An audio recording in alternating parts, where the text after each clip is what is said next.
everyone, welcome to Cumberland Conversations. We are thankful that you have joined us on this beautiful day. Today we have Miss Megan Stanley.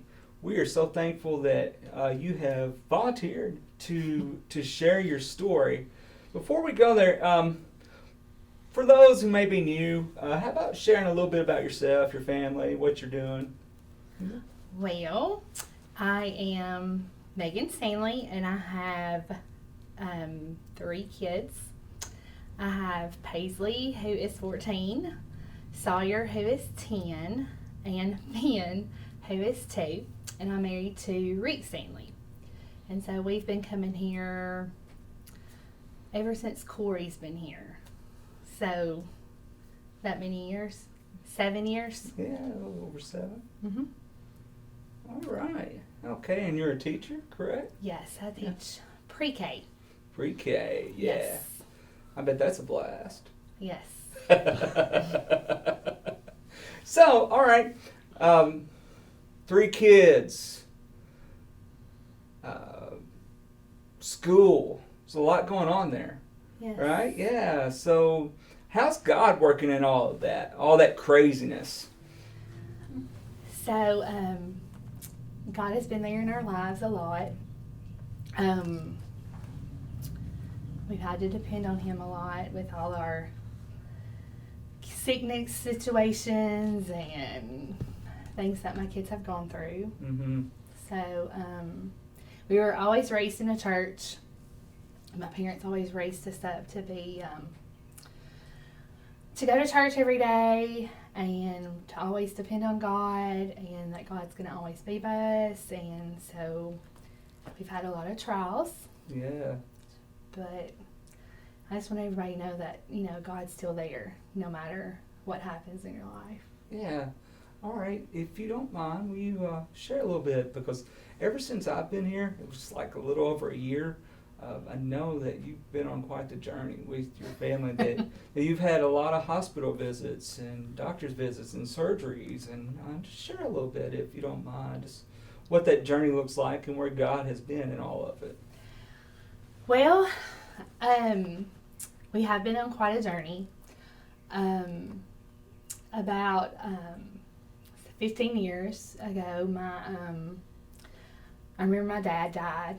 He had had heart surgery, and he had come home, and we had just bought a house in Dyersburg, ready to move in, and he didn't show up.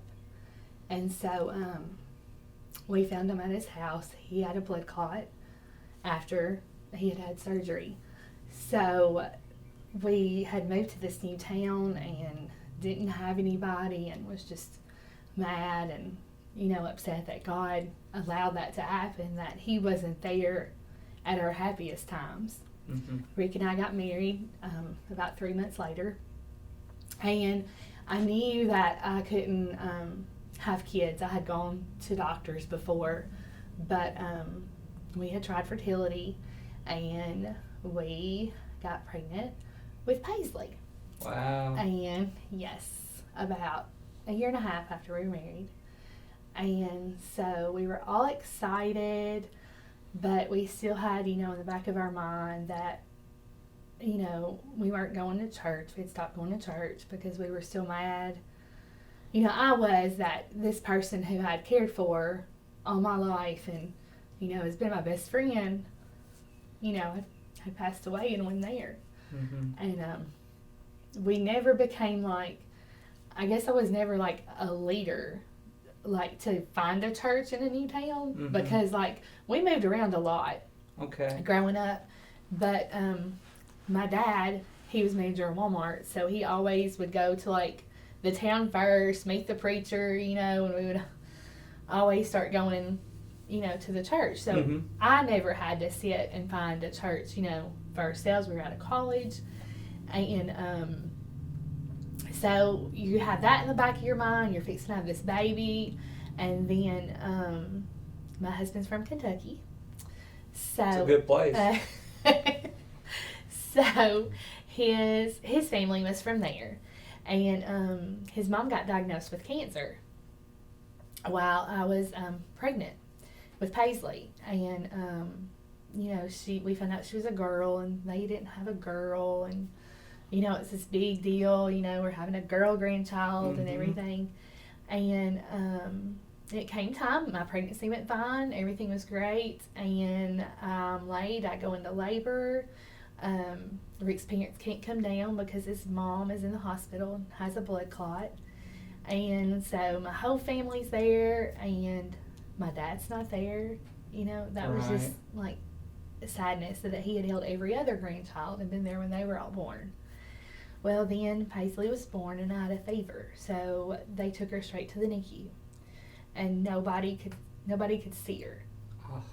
So it was just like, okay, we've had this big hype up, and my brothers and sister-in-laws and everybody was there, and nobody could see my baby.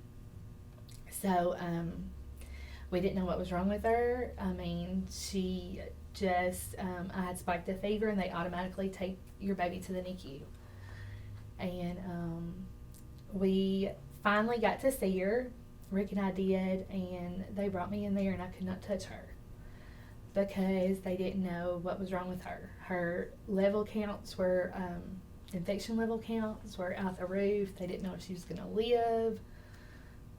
So now here we are. We had this new baby, all, excited about something, and we didn't know if she was going to make it. Mm. So it was March 31st when Calipari went to Kentucky, signed his papers because... Another great day for Kentucky. We watched it all night at the hospital, and we were just like, something, we just prayed just all night that, she would just make it through the night. And we didn't find out until the next day. They told us that she had gotten a blood infection. And so they weren't sure if she was going to make it. They had never had a baby make it that high, but that they were going to try what they could. So we had to be discharged and go home. And so here I am now.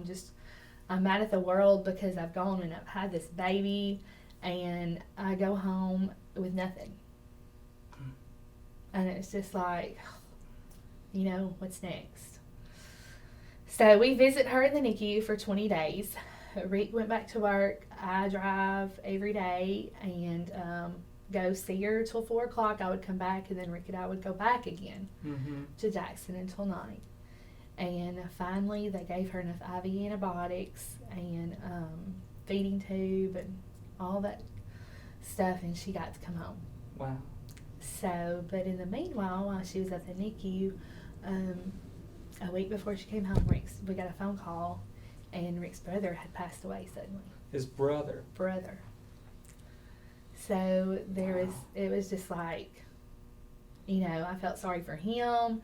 Here we had this baby, that was sick, and we needed to go be there for his family, and so. And his mother has cancer. Yes. So it's just like, oh. So we went up there. Luckily, I have good brothers and sister-in-laws that stayed with my baby in the NICU because I didn't want her to be by herself. Right. And while we went up there for a night, and we came back, and we just continued on, and then we finally got out of the NICU, and we got to take her to Kentucky the weekend, and Rick's mom was in the ICU still with her cancer. It was bad. She got pneumonia, and it just wasn't quite, she had gotten an infection also. And so Paisley's infection ended up being a blood infection, sepsis, that she had. And then we go see Rick's mom that weekend, and they let Paisley go into the ICU to see her. And so that was really good for us. Absolutely. And then 2 days later, she passed away. His mom passed away. So here we have a baby that's been in the NICU, and we have Rick's brother had passed away, and Rick's mom, and it's his first child, and he's happy, and it's just one blow after another. Such a wide range of emotions. It was. Yeah. So, had you found a church yet, or no at that time? but you were still able to sense God in all of this, or not? 'Cause I that would be very was. difficult for me. Yes, it was very difficult, and I think that even made it worse. Those things that happened, while now we still went back home and we would go to like our old church every now and then, but we just, I guess we just weren't ready, or just, we were just upset and mad, and all this stuff was happening, and then we had found in the NICU that Paisley had, her heart was a little bit enlarged. Okay. So we started going every month for checkups, and it was going down, and everybody was getting excited, and we were happy, and we were going to get discharged from the cardiologist, and another cardiologist had taken his place and said, has he said anything about this tumor on the heart, that this spot, it's been on our echocardiograms, have you heard anything, has he mentioned something? And I was like, no, we haven't heard anything about it, this is new to us. Right. So of course I get a little irritated that Sure. hadn't, and my brother's a nurse and sister-in-law, so I start calling them, telling them, look at this, what do I do? And I'm like, I was just, then you're just like another blow, because you're all happy, and we were, things were going great. And also I like, it was also weird that Rick's mom died from sepsis. That's what she ended up dying, and my baby lived. Paisley lived from the same thing that she died from. Wow. So what are all the emotions in that? Specifically, well, faith, and I mean, just your emotions. I couldn't even imagine. It was up and down, but you still, both of us were raised in churches, and you still were in the back of your, God's there, God let us make it through this, now we're making it through this, now we're making it through that. And then, of course, like I said, we would go visit, the churches, but we knew that we needed to make our home to raise our children. Sure. We needed to find one, and it was like we would just be ready to, be happy and ready to, we were good, we were fixing to, and then another blow. Yeah. So what led you here? Well, what was it like? Why this church? What was? Well, Paisley had to have heart surgery when she was 4. And I did not have I had the church back home. Sure. We had visited churches, and Lauren Lewis from here had gone to church here, and she said, well, let my church just pray for you. And, and I have a minister, and if you need a minister there, I just want my church to pray for you. And so we got, she had worked at the daycare where Sawyer was, and so we got letters from this church, like, members, that were praying for you, and all this, people we didn't know. Wow. Had been that nice and kind, and, gave us letters for her surgery. And then meanwhile, Sawyer was born, and so I wanted Paisley to go to a good kids program. And I had heard that this church had like a really good kids program, and so I just came Wednesday, and I told Rick, it's time, they're old enough, they're going to be in school, it's time that we need to start them here. We need to make, we've had Sawyer, who was perfectly healthy, fine, and we just need to get our stuff together and come. Wow. And so I teach school, like you said, and I had Miss Nancy Bruno's grandchildren in my class too. Okay, all right. So I would see her all the time. And so she would come and just check it out and see. So I took Paisley to Wednesday nights at first, and then they were getting a Bible on Sunday, and it was going to be like 2 weeks later we just started, and I'm thinking, this church is going to give my kid a Bible, and we just started going there. Like, you know, we weren't members, we weren't, you know.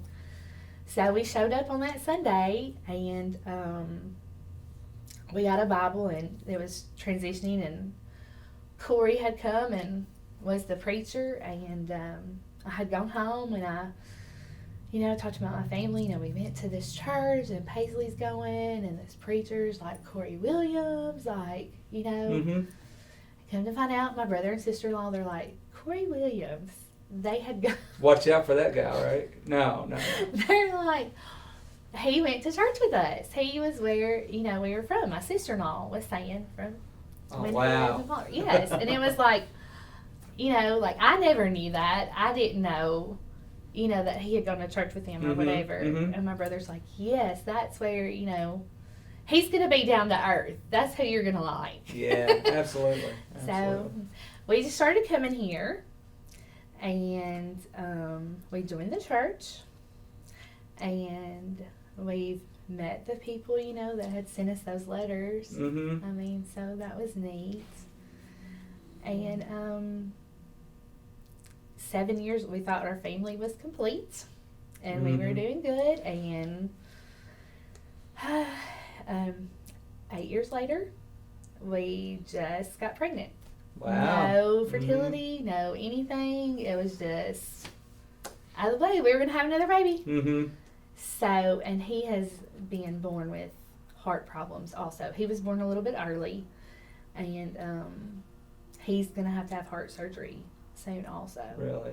But I think now, like I've talked to it, you know, I've gone through that, and God has been there. Sure. You know, and Paisley's great. I mean, you know, she's danced on the dance team. She's, you know, you would never know. Yeah. And I think it's given me more peace this time to know that I'm fixing to go through this again. Yeah.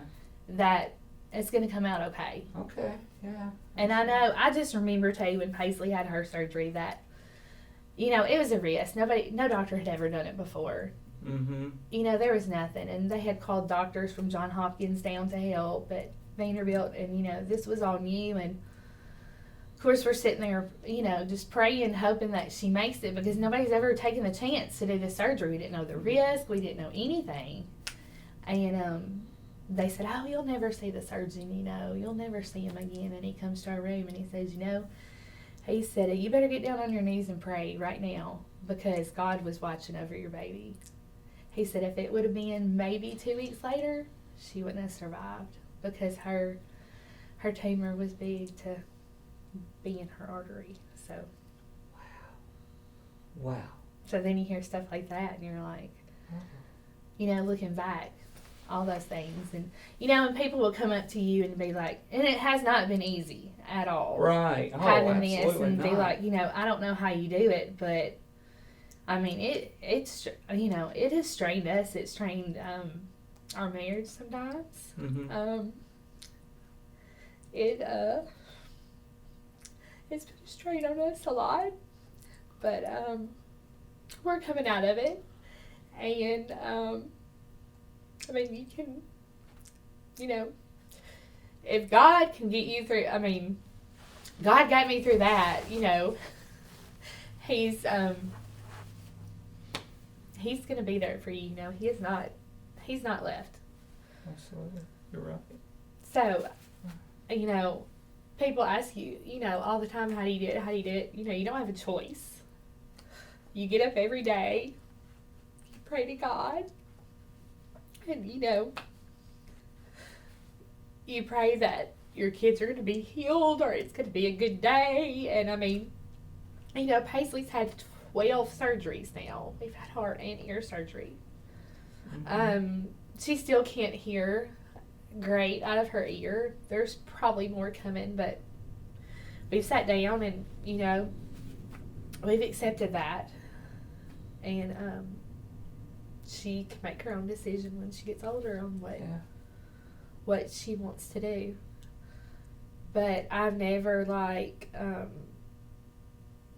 you know, they know about, you know, Jesus and God, and I teach them all the time, and they, we pray before our surgeries. We pray, at night and every time, and and it's just, my kids have been going to church here, and I have Sawyer, who you think does not listen to anything at all, but I know that's not true. I know he does. I know he does. He comes home and tells us about Jesus, and Mm-hmm. you're so proud that your kids have done that. And, Absolutely. I mean, if I can get through it, there's a lot of people that can make it. Yeah. There are a couple things I want to I'm thinking about here. I want to go back. You said it was your father who always, made those decisions to, would go and find a church, and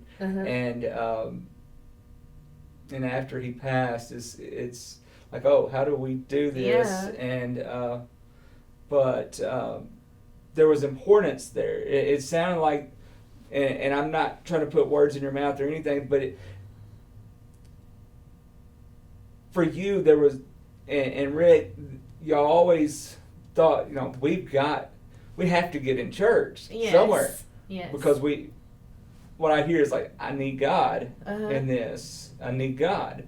And then God was like right there Yeah. the whole time, through a church that just sent letters, say, I'm Yeah. praying for you, and through people that would come. And I just see God all over that. And you would meet people like, I said Paisley had danced. There were parents like, Sarah Wells, and, people that came here, mm-hmm. and it was like you would come and you'd be like, well, I know you, or I know you, I know you. Yeah. Why didn't I go early, Mm-hmm. I guess you're nervous too. And we did go. We went to visit all the churches. I mean, Yeah. we made our, but this is where we called it home. Well, we're so glad that you have wonderful kids. Wonderful. They're fun, and Yes, they're very they're loving fun. and caring, and it's cool to watch them. You said surgeries, Mm-hmm. and that's not an understatement, because you've been through them all, and talk about the difference, if you don't mind, the difference between the first surgery and the surgeries now. Where you were in faith and where you're. Our first surgery was an ear surgery that we had, and tonsils were taken out because she had problems swallowing. And that's really where they found that this tumor was affecting her. Mm-hmm. But through that surgery, I guess it was hard because you went in there, and and here we are with this baby, and you have these surgeons, and you don't know what to do. I mean, that's who I called my dad for, Mm-hmm. Mm-hmm. I'm sick. Where do I need to, what doctor do I need to go to, And it's just not that I didn't know, but you always had somebody he was there that went to stuff. Like if my nieces or nephews were sick, he would go there with my brothers and sisters-in-law. So he would be at the doctor with him. Mm-hmm. And so, it was, you just prayed and you just hoped that, everything would be okay. But now as it gets on, I'm like, oh, she'll be fine, Yeah, yeah. I mean, you still worry. Sure. But you don't have that fear Mm-hmm. because you know that, she made it through this time. She's going to make it through this time and this time. And it's harder, too, I think, for her now because when she was little, she didn't understand it. And now when she does, when she has her ear surgery, this takes time away, from her friends and sports. Yeah. And, so you have to sit there and explain that to her. And, they always told her God made her special. And there's nothing that she cannot do that other kids, Right. can't do. And we've never held her back from anything. Yeah. So. You are doing a fine job. Really. Really are. Thanks. Yeah. So. Wow. Well, thank you so much, because I know that the road's not easy at all. But as someone who has just like recently, our son had knee surgery, and one of the things that got me was it kind of weirded me out, honestly, because as soon as the surgeon and those took him back, I felt weird because I had a peace over me, and it was a peace that's like I almost felt guilty because I wasn't worried, and Samantha felt the same thing, and we're like, it's the prayers of our church family, and like those prayers have been with you like from day one, and those prayers will continue to be with you. Because the journey is long, but you're not alone. You know that. So, I that's exactly what I was thinking about whenever you were talking about kind of feeling that peace, or kind of feeling, I'm still worried, but it's not. It's because of prayer and because of God is gifted that to you. So thank you. This is. It's been wonderful to hear, and I'm sure very encouraging to a lot of folks that are listening. And so, guys, thank you so much for joining us today, and thank you, Megan. And our prayers continue to be with you as we continue to struggle together. Right? Thanks for sharing your story. Thanks. Have a great day.